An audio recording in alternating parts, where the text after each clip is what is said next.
There were a series of DNA tests that were completed by other people on suspected Bigfoot Sasquatch hair. And the reality of those is they all came back as human. And those were mitochondrial tests. And each time that those tests came back as human, the researchers and the lab personnel would say that the tests were compromised by contamination. We think the reason for that is that if you look at the Bigfoot world, every researcher going back in time for the first 30 or 40 years believed Bigfoot was an ape or a gorilla along the lines of something called Gigantopithecus.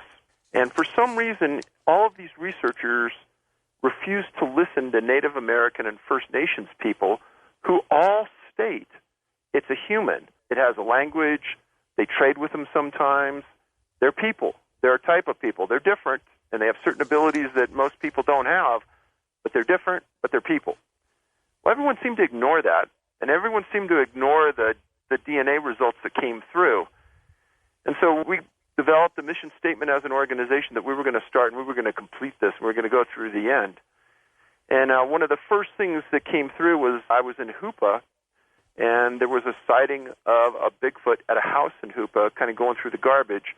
The female there called the police. The police responded, and essentially there was hair left that was pulled off the Bigfoot as it was reaching over a metal containment area where the garbage was at.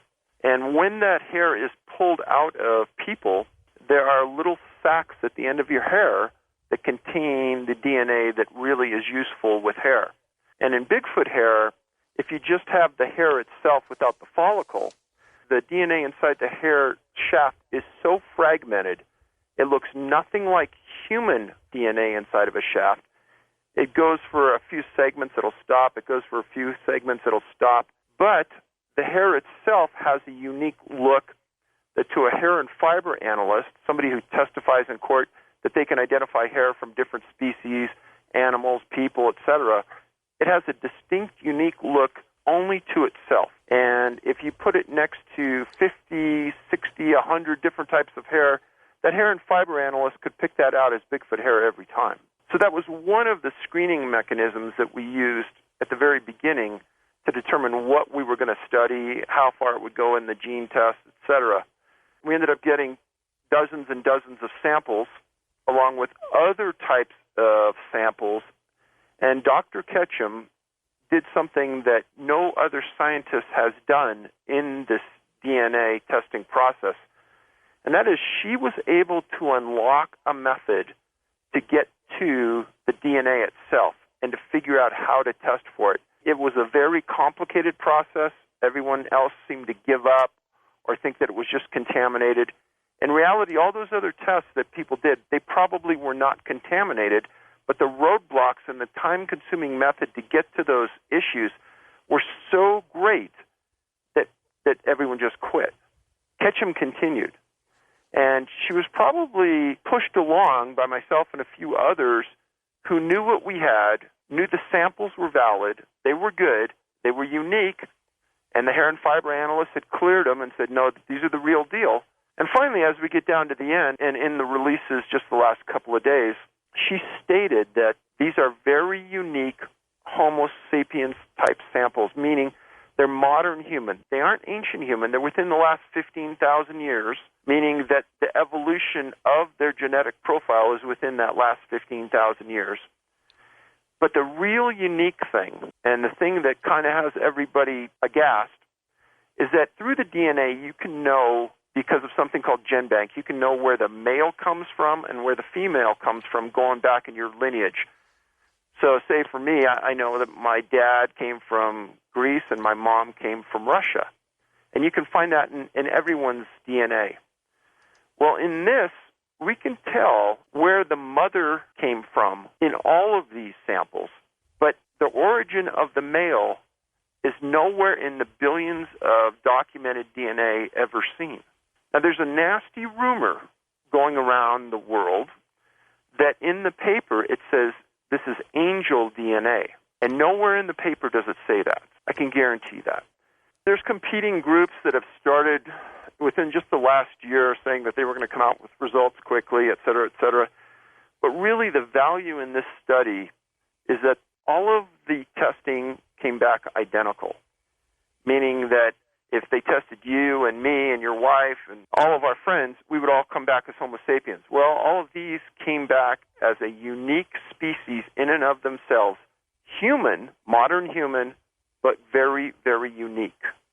I should also clarify that they went through specific testing as well. They aren't Neanderthals and they aren't Denisovas, so that's out of the picture.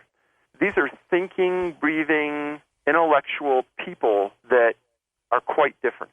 If you look at all of the researchers, the older ones that were the mainstay that wrote a lot of the books with ape in them and the North American ape, et cetera, those are all going to be history lessons for us because it kind of invalidates all of those findings. I want to know that we're making progress. I wanted to know that we were moving forward. I do know that this most recently came from someone in Russia. The person knew a lot about what was going on. So I don't know exactly how they knew, but I knew that we're very far along with a journal. I believe it's imminent, probably within the next 7 to 10 days. I know that Dr. Ketchum said, well, she'll clarify some of what was been leaked rather than just let it sit out there, and that's the reason she came out like this. Since I got inside the Bigfoot world several years ago and I started to do this kind of work, and you try to do it with a real pragmatic approach, using professional standards, etc., and when you approach people in these academic institutions with this evidence, say it was hair or it was a bone or something, it's discounted almost immediately, and the people in some areas are actually afraid to touch it. Before we found Dr. Ketchum, we had interviewed several other labs. Dr. Ketchum had probably the best answers to our questions when we approached her, and that's one of the reasons we went to her with this. But the reality of it is that some scientists in some areas are so closed-minded to this possibility, it's hard for me to call them scientists with that type of attitude. We had certain samples from certain areas, but we wanted a pretty much a cross-section. And when we made the appeal on your show a couple years ago, we got the response that we were looking for, and I would say probably 95% of those appeared to be good samples. Once you start working with that many people that are just a cross-section of the world, that are outside that world of science, there's bound to be leaks. They're going to tell their brothers, their sons, their daughters, and it's just bound to come out sooner or later.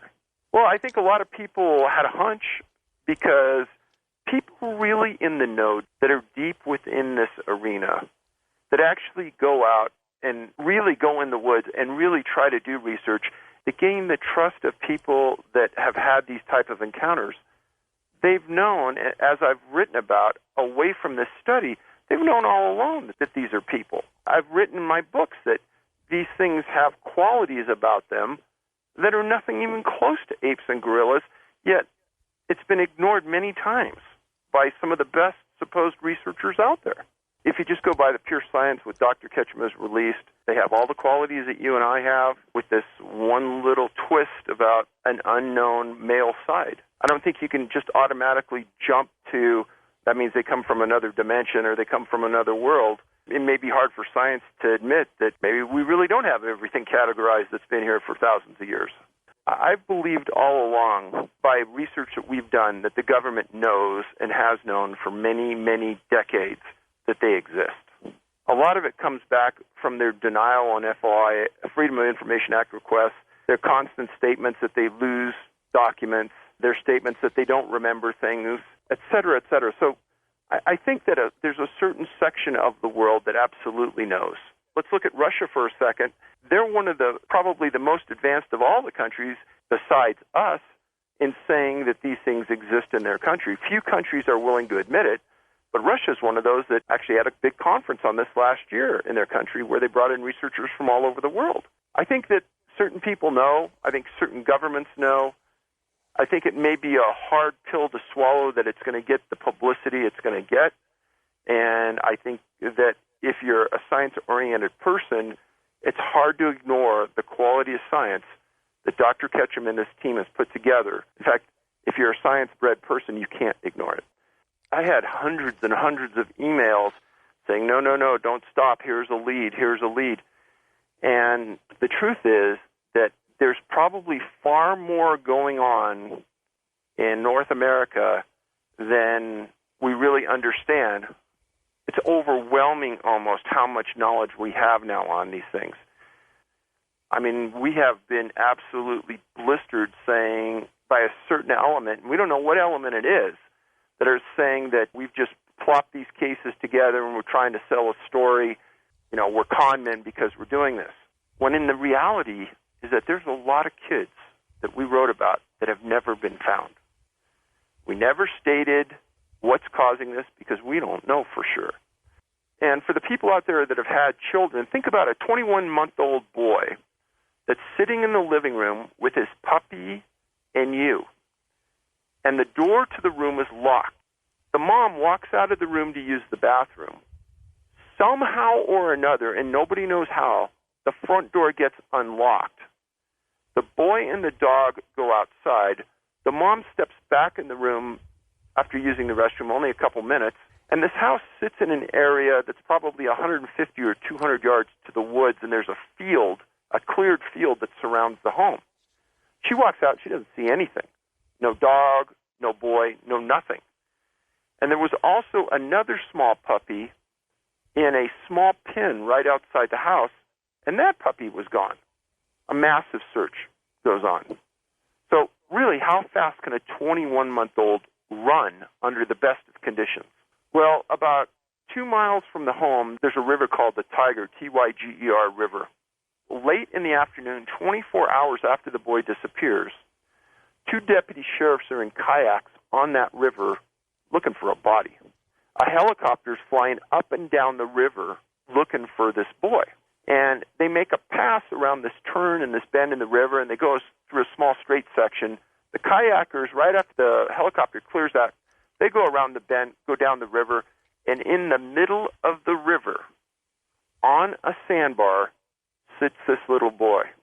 In our efforts to get the evidence, we went about it a totally different way than anybody else. And some other groups were funded for up to 8 years to find DNA, and no one else did. So I think that it takes thinking outside the box and a certain ability to be able to find them and know they're in a certain area and then be able to get their DNA. You got to remember that these things have lived for thousands of years in complete safety. There's a group that's hunting them right now in the Texas-Oklahoma area, and they've been hunting them with a massive group for the last 2 years, and they haven't gotten in, and they won't. These things are smart. These Bigfoot, Sasquatch are very, very smart beings. They're not going to be an easy target, even if you sent a group of people out there trying to hunt them. I'm really not that concerned about that. But yes, part of the edict also is to get protection mechanisms in place. And because they are slightly different than human beings, Homo sapiens, there's probably going to be some different language to protect them as well. It sort of matches what other tribes have stated all across the U.S. And when you try to find a group of people that have been here hundreds and hundreds of years and occupy the land, to find a group that says they're an animal, I never could find it. So one thing I did with the Gimlin film, and one thing Harvey has the ability at, is let's say somebody goes into a bank, robs the bank, has a beard on, has a hat on, and they're caught on camera leaving. Well, Harvey has this innate ability to take the beard off the face so you can see what the face looks like, so you can identify the suspect. So apply that to the Patterson-Gimlin film. Harvey took the hair off the face of the Patterson-Gimlin biped. It's in tribal Bigfoot, and it's stunning.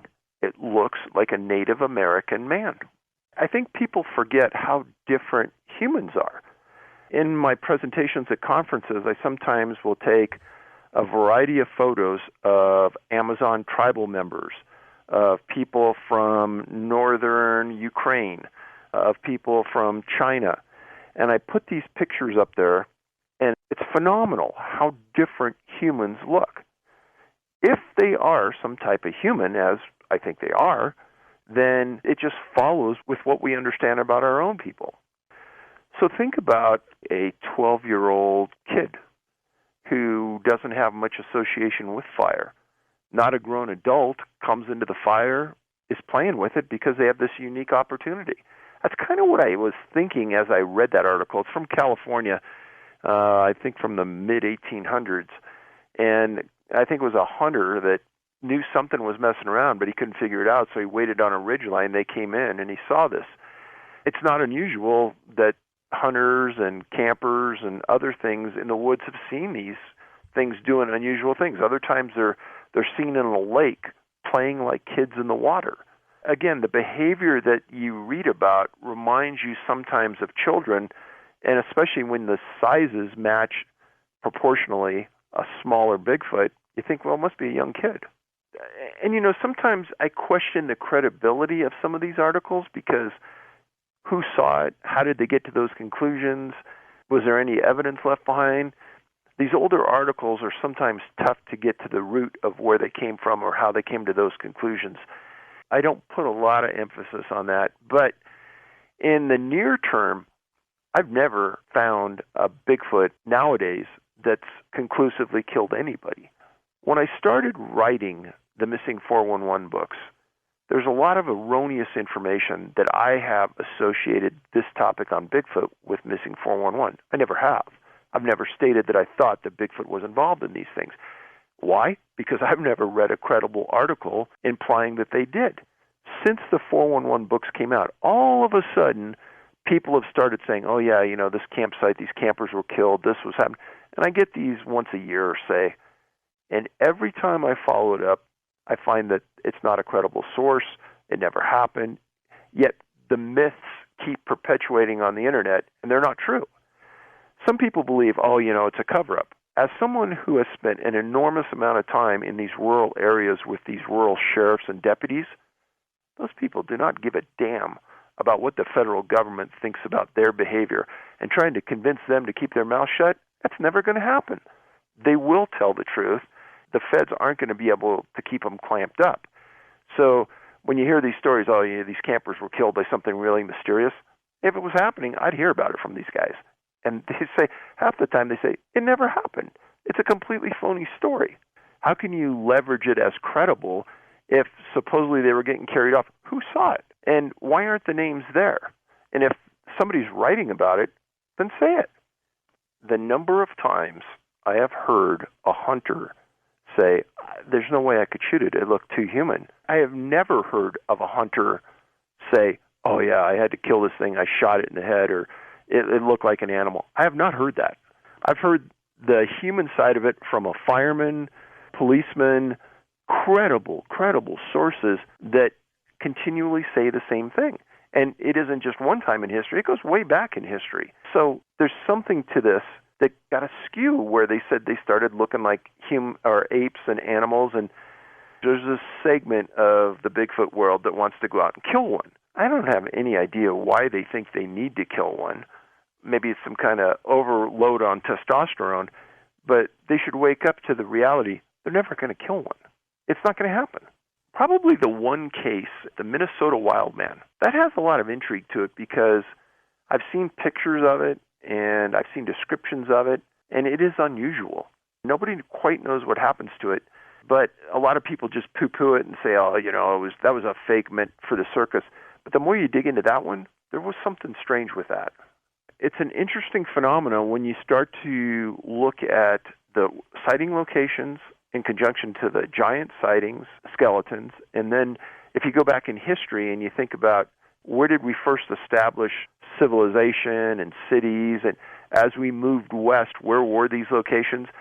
But then even the weirder thing to me is Ohio has a lot of these sightings.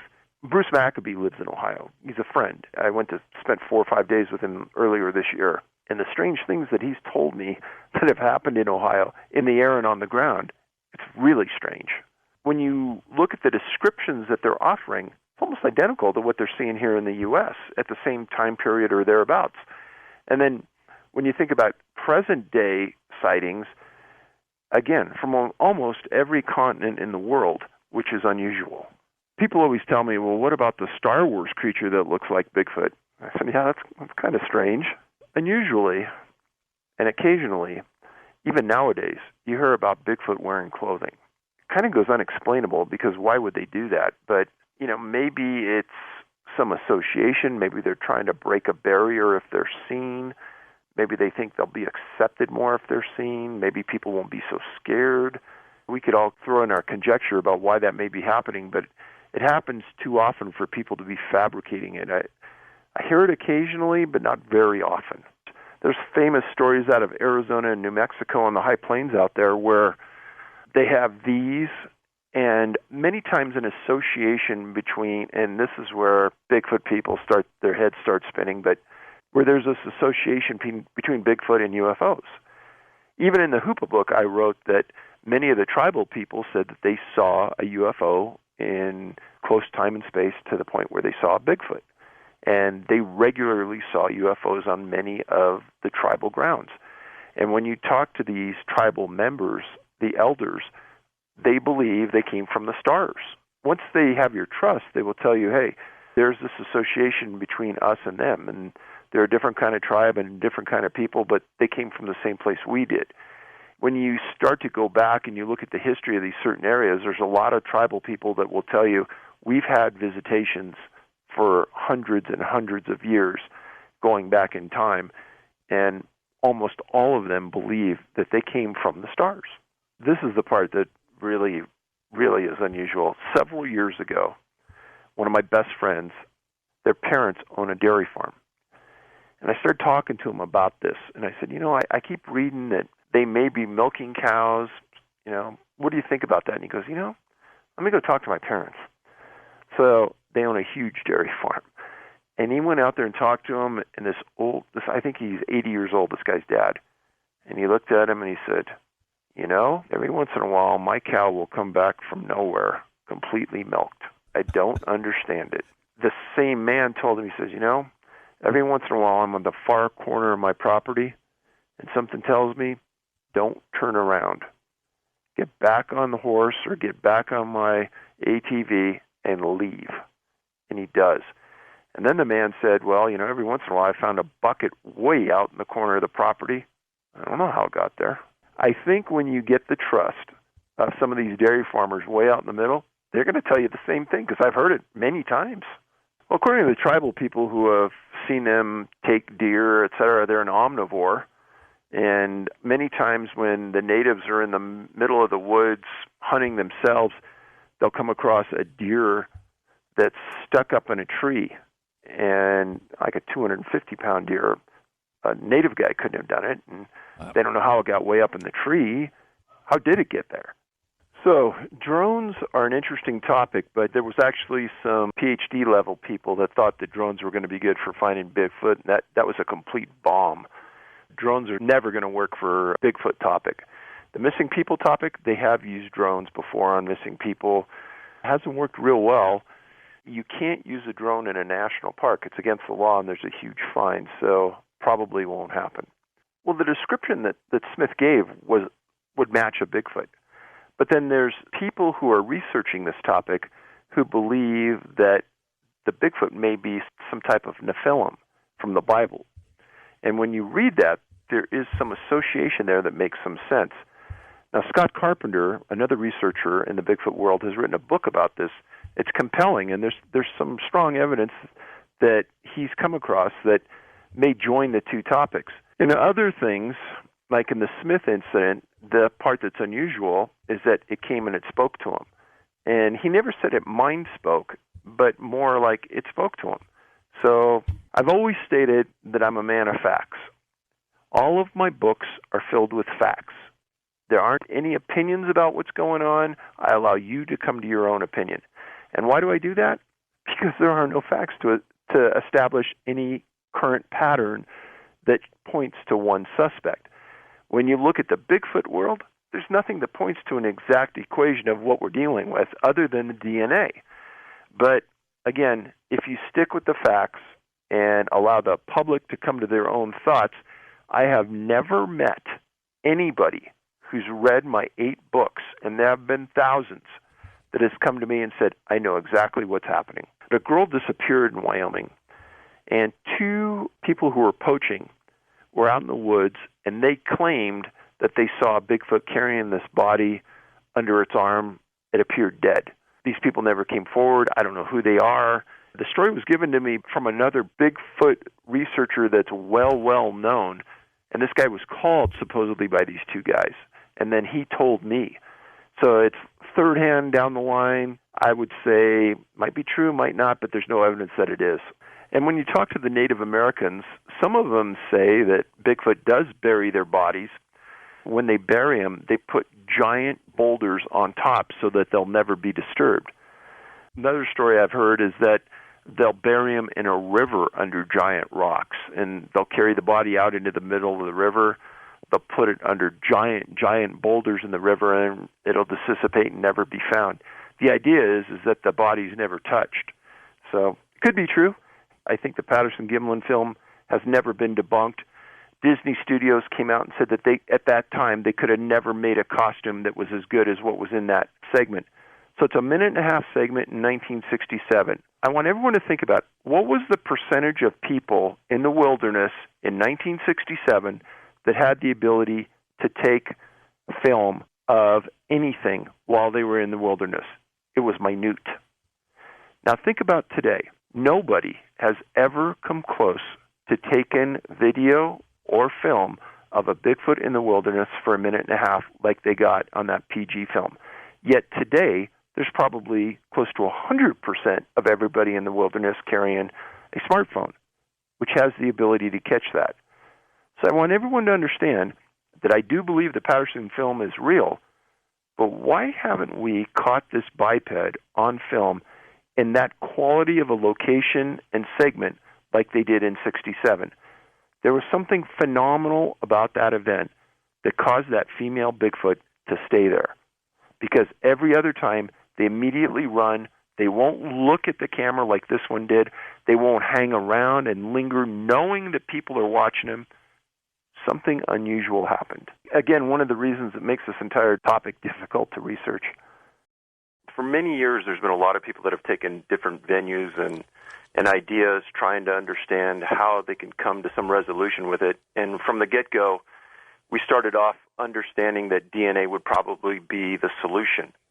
And we first tracked to the idea that we wanted to understand what we were dealing with. And the best way to do that, when I look back on my law enforcement career, was utilizing a law enforcement forensic artist to sit down with witnesses and draw exactly what the witness observed. And this hadn't been done before by other researchers. And because of my expertise in dealing in that venue, I knew that a good forensic artist, when they sat down with a witness, would draw exactly what the witness saw. We chose Harvey Pratt from Oklahoma. Harvey is the chief forensic artist for the state of Oklahoma, and as of a month ago, he is now the director for the Oklahoma Bureau of Investigation. He's a man of incredible integrity and an absolutely outstanding artist. Every time Harvey sits down with somebody, when they're done, they are amazed that Harvey can get this out of them and show exactly what they observed. There's so many stories out there about this is an ape, this is a gorilla. But then once you start to talk to the Native Americans, and I don't mean just one tribal group, I mean across North America and Canada, of course, you start to listen to what they have to say, and they have never stated that this is an ape or a gorilla. They've always stated that this is another tribe of Native Americans. They look a little different. They act a little different. They're a little more elusive, but they're another tribe of people. And once the drawings started to show consistency, and I'm not talking maybe 5 or 10 drawings, I'm talking dozens and dozens of drawings, and sitting down with the witnesses and listening to their descriptive analysis of their own drawing, it's obvious that these things have some type of genetics that are similar, if not exactly parallel with ours. Tule River Indian Reservation in sort of south central California near Fresno, they have an area right next to a river that archaeologists have dated it back almost 1,500 years. The drawings are that this tribe put on these rocks, and they look just like Bigfoot. And when you talk to the elders, they say, yep, our ancestors drew these because they were caretakers of the woods. They took care of us. They kept the grizzly bears away, and they took care of our tribe. If you don't look at those drawings and you say, well, 1,500 years ago, these people were drawing exactly what we're seeing today. There's a consistency down along the lines. You know, even in the 1700s, there are newspaper articles about big, hairy monsters or big, hairy people that were chasing others and stealing livestock. I was up near the Hoopa Indian Reservation up in Northern California. I'd made good friends there, and it was just a good base of knowledge. It's about 30 miles south of Bluff Creek, where Patterson and Gimlin made their film. Doing some research, we found out that this woman, Lucy, very well-educated Yurok woman, lived on the Klamath River, and she wrote about her experiences, and they were across the board, how it was living there, how it was trying to get by, some of the perils of living along the river. And then she talked about these things called Indian devils. And the Indian devils are described as coming into their village at night, sometimes stealing food, sometimes waiting until the male warriors left for the day to go kill deer, etc. And when they were gone during the day, the Indian devils sometimes would come down and take a woman, take a young girl, take a child. And they would take them for different reasons. And sometimes the warriors would go out and get them back. Sometimes they would find them charred and cannibalized. It almost sounded as though that it was on a need basis. Sometimes they needed a mate, and they would take one. Sometimes, maybe during a hard winter, they would take one to eat. There was a consistency in the story when we started to step across the U.S. and talk about other tribes. Same thing was happening in Washington. Same thing was happening in Oklahoma. There is that consistency to the story that cannot be ignored. A very well-educated Indian elder once told me, said, Dave, it's sometimes hard to understand and reconcile that. But imagine this, that if you were a group of, say, 50 humans living in a village, and you had a problem child that you couldn't tame and you couldn't take care of, and you excommunicated them from your group and you said, get out of here, you go live someplace else. Well, probably that happened because they couldn't live by your rules. Once they left, they didn't have to live by anybody's rules anymore. But if you buy the line that Bigfoot, Sasquatch has these human genetics in it, and every once in a while a semi-civilized group excommunicates one and tells them to leave, well, maybe it's that rogue one out there that can't be tamed and can't be civilized and does bad things because, hey, we know in human genetics we've got bad people too that do some horrendous things. When Harvey and I went back to Oklahoma, and Harvey has Native American himself, he broke down some ground for us so we could talk to some elders face-to-face and get what we believe to be the truth about it. There were these shapeshifters, according to the elders, back 100 years ago. And as time has moved forward, they're harder and harder to find, although they supposedly do exist. I think that could have been a way at times for them to reconcile this in their mind, how odd the behavior is, how unusual it is. And trust me, they do have some unusual behavior, and they have some abilities that we don't have. But if you can reconcile that by calling him a shapeshifter, but when you talk to the elders, that's very, very rare, even in their community 100, 200 years ago, to find somebody that could do that. It wasn't common. Well, let's think about the human race for a second and say, if I put you in the middle of Beijing, China, and I said, grab the 3 closest people to you in Beijing, and then we go to the middle of the Senegal desert, and I say, grab 3 of the closest people to you, and then we go to an NBA basketball game, and I say, step onto the middle of the NBA floor and grab 3 of the closest players to you. Well, how different are those people going to look when you stand them next to each other? If you understand how different human genetics is and how many different races we have in and amongst ourselves, when you start to look at the Bigfoot phenomena, whether it's called Almasty in Russia or Yeti in Nepal, these bipeds exist on every continent and in many, many, many countries. And it's just not a 20th century issue. It goes back hundreds and hundreds and hundreds of years. So if you have that genetic evolution and that change, and if every once in a while they grab a human against their will, as Lucy described, and they use them as a wife, and they try to have kids with them, then eventually those genetics are going to get involved, and everybody's going to look a little different. If all of these Bigfoot looked exactly alike, that would be suspect. But having them have that differentiation that you would find in human genetics, in people, in communities, it makes more sense to us. There's a very famous case where David Thompson was an explorer, and he was up near Jasper, Alberta, Canada in the 1700s. And he got onto some tracks, and he was with guides at the time, and they found these giant human-type tracks with a huge stride in the absolute middle of nowhere. And Thompson wrote about him several times and talked about him later in his life, how he couldn't reconcile what it was.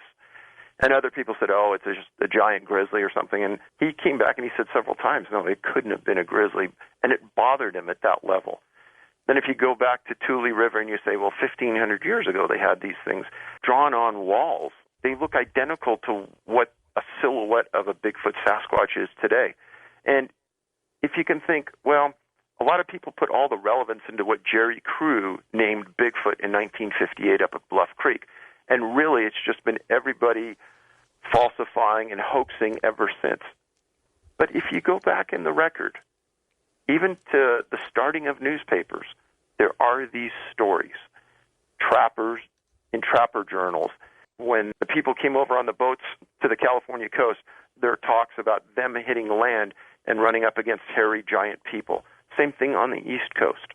One of the things we did early on was not only did we do our research on the researchers in this field, but we also did that historical search to try to understand how much validity we can put into it before we move forward. And it was overwhelming how much there is. And I put it in tribal because I want people to understand that there is background to this that's valid, and there's this historical record that if you just kind of match the lines on a map, just like you match the line on a pin drawing of crimes, you can see that it starts to make sense. It didn't all happen on the West Coast. It's been going on throughout the United States and Canada for years. There's not one climate or one elevation where they proliferate and they don't exist. They exist sometimes in the desert areas of Southern California. I've heard so many different stories from different people, but what I tell anybody is I say, if you give me 4 hours of your time, I'll make you a believer that that Patterson film is absolutely a photo of a living hairy biped. Those guys did a phenomenal job. They were unbelievably lucky. And as I've spoke about at conferences, it was like the perfect storm for Bigfoot. These guys not only got a Bigfoot, they got a Bigfoot in the middle of an open area. They got him open for 30, 40, 50 seconds. They found one that was extremely hairy and didn't run. It stood there and walked across an open area. At the beginning, when the film started, it was semi-near a wooded area and could have turned and disappeared into it. For some reason, it didn't. And gave him an opportunity to film it. And what I tell people is I say, what are the odds of today a person walking through the woods that has some kind of video device compared to 1967? It's got to be enormous. We all have something on us these days that has a video device. But you know what? That film hasn't been duplicated. No one has gotten good footage of a Bigfoot since 1967. There's peculiarities about it that strike as highly unusual, and these guys were very, very lucky. Great weather, an open area. It stayed out in the open. They were able to film it. My gosh, how lucky is that? Once you look at that film frame by frame and you see the muscles move and it flex as it puts its foot down, and there's a couple injuries on it, it would have been impossible to make that in 1967 with the degree of definition that there was. Even today, I think it would be very, very difficult. In the last 6 months, we've filed probably 20 or 25 different Freedom of Information Act requests. If you look at the Patterson-Gimlin film, another oddity to it is that they caught a female Bigfoot. And our guess is maybe 1 out of every 10 sightings by a witness is a female. So it's a rare occurrence. That's another part of the enigma of that film. We were in Yakima, Washington, and I was meeting with Patricia Patterson.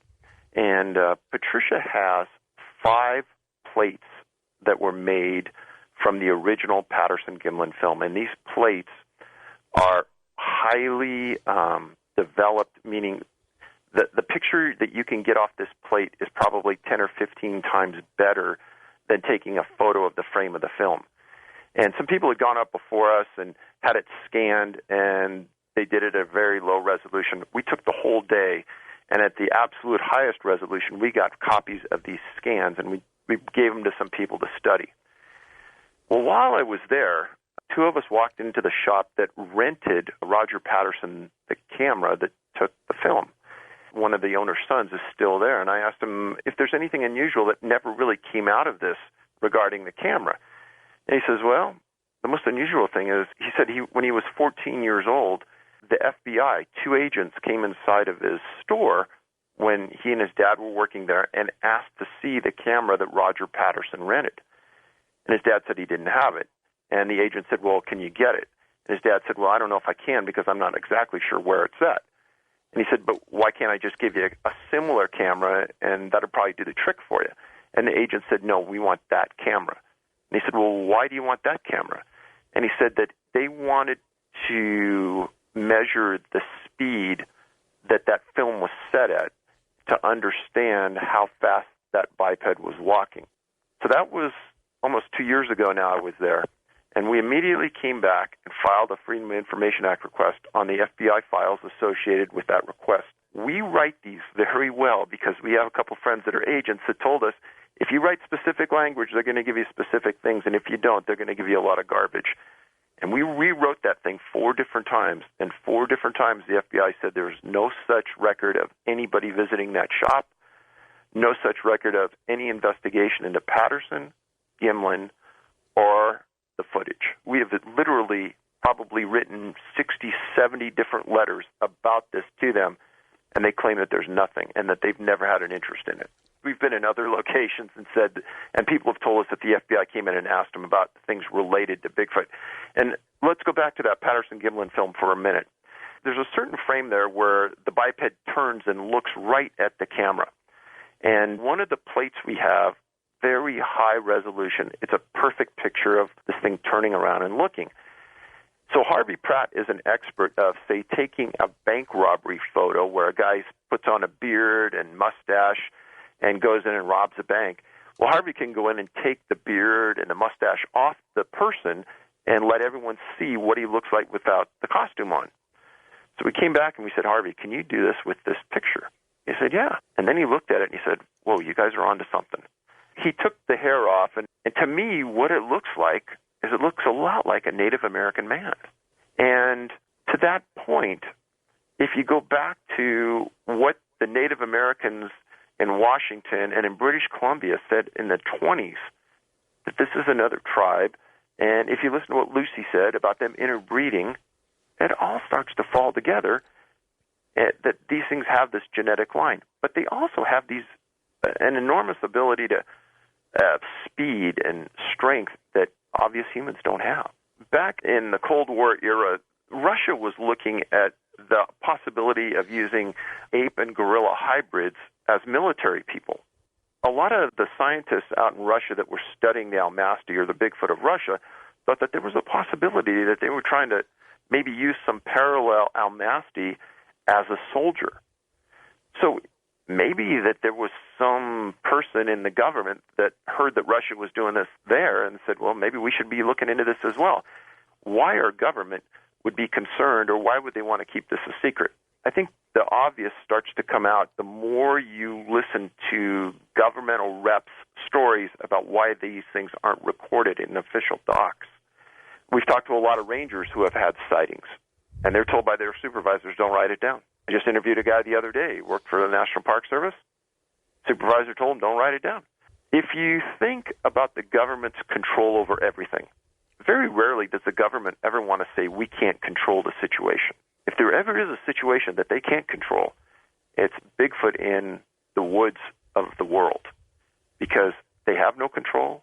They may have some knowledge that they're not telling us about, but obviously their speed, their ability to conceal themselves, the ability to use languages that we don't understand, but some Native Americans do. If they said, hey, are we safe out there? How can the government say yes or no if they can't even claim that they exist? A group of 3 different tribes got together, and they actually held a press conference because they heard that some sheriff was going to go out and hunt these things. And they stated that they have the ability to mimic animals in the forest. So sounds you may hear really aren't the sounds you may be thinking, like owls and other birds and things, but they're Bigfoots communicating with each other. They don't look a lot like us because they're real hairy and they're real big, but generally they're passive unless you try to hurt them or unless you get them mad. So don't go out there and try to hunt them. Then you hear these stories about people, and I've heard so many that they're sleeping in a tent, and they feel the rumble, and that's how it's described many times, of these things walking up at their campsite because they're so heavy, 800-900 pounds. They feel the earth move a little bit, and then they feel it right next to their tent. it runs the gamut. They have a feeling of immense fright, so much so that sometimes they can't move. Sometimes there's horrific odor associated with it. Very rarely is the tent ever touched or assaulted, but every once in a while it is. But the general thing is that they can't move. Maybe there is something to that. I don't know. But till we understand it, or till we have some kind of chemical analysis of what's going on in the air or something along those lines, it's really hard to put our finger on what may be causing that. But I do know, because I have been in law enforcement situations myself, I've been pretty scared many times. Not to the point of where I can't move, but maybe your thinking is impaired at some level where, you're maybe not as reacting as fast as you would in a normal situation because you're trying to understand what may be occurring to you. It's hard to say. If you talk to Native Americans, they will tell you that if you want a better chance of seeing a Bigfoot, you ride in on a horse because your odor, the human odor, is up off the ground.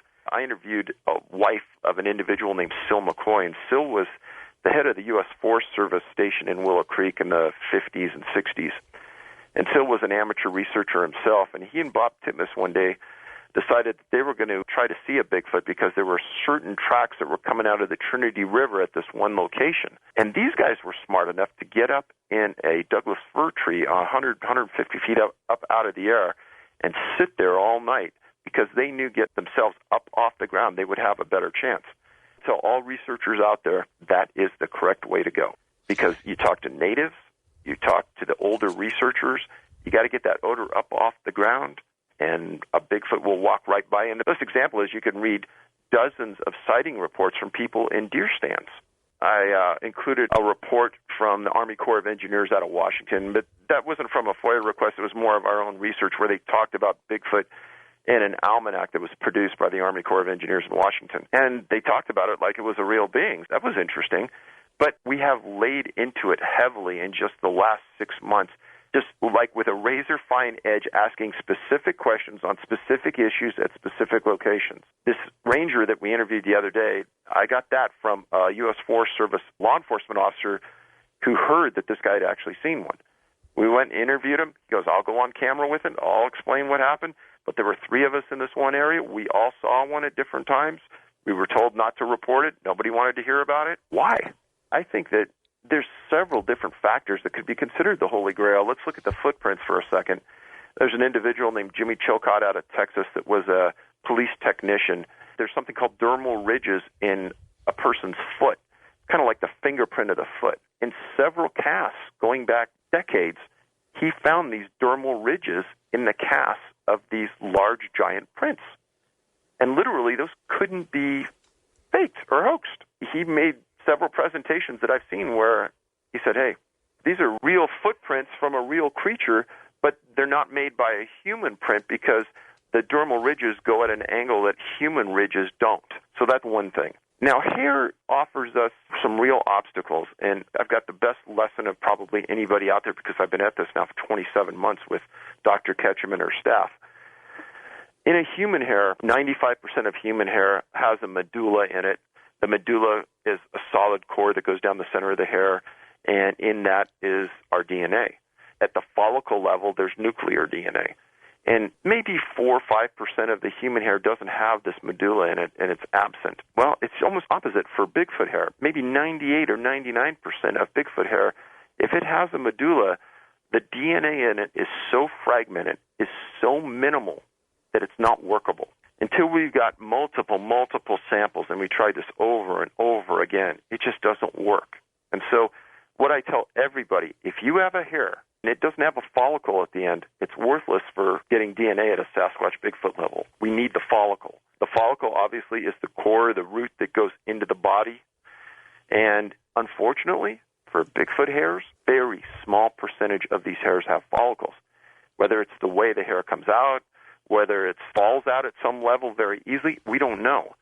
But we've been lucky. We have some samples out of Oregon, some out of California, some out of Alaska, and some out of Mid-America that are good samples. And that started it off working with Dr. Ketchum. And she has been one person that has shown an exorbitant amount of energy and interest because people that are hair and fiber experts have seen these hairs and they've ruled that they are like nothing else out there in the world. And there's no other animal, there's no other human that could have a hair like this. They look a lot like primate hairs, but there's no primate out there that has this exact kind of hair. This has been stated before, and this isn't really anything new. But I suppose when she hears it from somebody that she deems credible, and he raises her interest level like he did way back when we started this, and now she starts to get into the DNA extraction from follicles of hairs, and it starts to raise her interest even more when she starts to have some strange returns come back. We've been lucky. We've got some bone. I just submitted a bone to her the other day, and some other people have brought in some other samples. We have some tissue samples and some other things that are looking very, very promising. We've come to this resolution just in the last year that there's probably been 40 or 50 cases that we can document where a Bigfoot's been shot. In many, many cases where one's been shot, a second one has been seen. And there's probably a dozen or more cases where there have been 4 or more Bigfoots seen at one location. There's a website called Bigfoot Encounters where there's a report in there and 14 Bigfoot were seen at a location. We believe that it's a rare occurrence that a Bigfoot travels alone. They probably are in at least multiples of 2 and maybe more. And they hide and they stay low and they conceal themselves very well. And it's like one person out at the point and everyone's behind. And if one gets shot, we think others come up, grab it, and take it home. And they leave with it. Now, early on when I was in Hoopa, elders told me, they took me out on the reservation and they showed us where on the reservation these things lived. In the most inhospitable areas you can imagine, way ups in rocks, crevices, places researchers won't go, don't want to go. And recently we've had a series of sightings way up on granite ledges where climbers were climbing and happened to see one. So all of a sudden this is starting to make sense to us that obviously they want to conceal themselves, they want to stay away from us, and they want their privacy. So why not make it in a location where we will never go? That's number one. Number two is every Native American tribe we have interviewed says that they bury their own. If they watch what Native Americans do, if they mimic their behavior, if they are a tribe in and of themselves, if they do take their own people when they're injured and they leave with them, that all starts to make sense.